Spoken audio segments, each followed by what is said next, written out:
Assalamualaikum warahmatullahi wabarakatuh.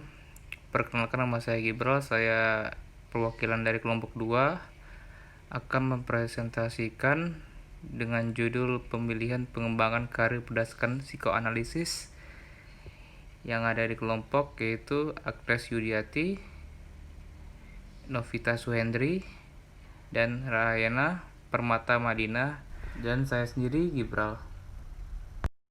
Konsep psikoanalisis mengenai pemilihan karir.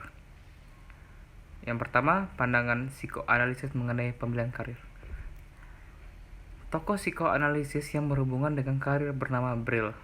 Pendekatan psikoanalisis pada dasarnya memperlakukan pekerjaan sebagai satu cara untuk memuaskan dorongan dan sebagai penyalur untuk keinginan-keinginan yang tersublimasi. Kontribusi utama dari teori ini adalah perhatian terhadap pentingnya perkembangan pada usia dini yang terkait dengan hubungan orang tua dan anak. Pendekatan psikoanalisis terhadap pengembangan karir memandang kerja sebagai cara untuk memuaskan dorongan dan merupakan penyaluran untuk bagi keinginan yang tersublimasi. Baik, selanjutnya, seseorang yang ingin memilih karir, maka dia akan membandingkan keputusan antara dua prinsip. Apakah dua prinsip itu? Yakni yang pertama, tuntutan id, yaitu dengan kepuasan dengan segera. Nah, kemudian pada saat yang bersamaan ingin membangun fondasi bagi kesuksesannya di masa depan. Nah, inilah penjagaan ego dan superego. Jadi, dua prinsip itu adalah tuntutan id dan penjagaan ego dan superego.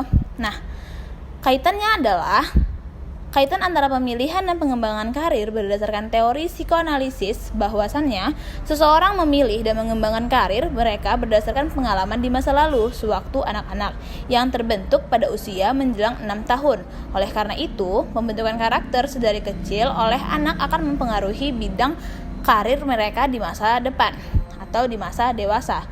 Nah, hal ini biasanya disebut dengan tersublimasinya keinginan mereka sewaktu kecil dan penggapaiannya di waktu dewasa. Itu makanya mengapa pengalaman masa lalu itu sangat mempengaruhi keputusan untuk mengambil karir di masa depan. Baiklah, saya akan menjelaskan slide berikutnya, yaitu framework dari pengembangan diri dan karir dilihat dari psikoanalisis. Nah, dapat kita lihat bahwa di sini ada tabel psikoanalisis terhadap pemilihan dan pengembang karir.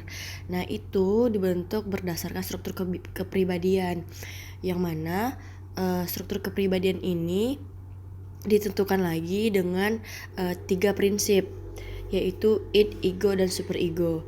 Nah, setelah dipertimbangkan sedemikian rupa, maka dari itu terbentuklah apa keinginan yang tersublimasi atau apa keinginan yang prioritas yang harus ditetapkan, seperti itu. Selanjutnya ada model pengembangan karir. Pengembangan karir adalah proses di mana karyawan maju melalui serangkaian tahapan.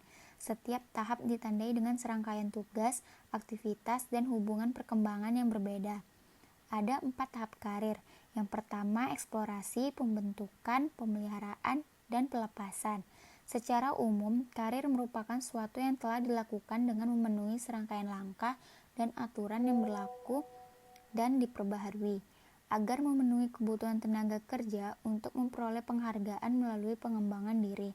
Fokus pengembangan karir bergeser dari menilai potensi karyawan untuk mewujudkan potensi diri melalui promosi menjadi suatu proyek yang dikembangkan dalam individu dan tim kerja. Selanjutnya, ada nilai motivasi karir. Yang pertama, komponen karir motivasi.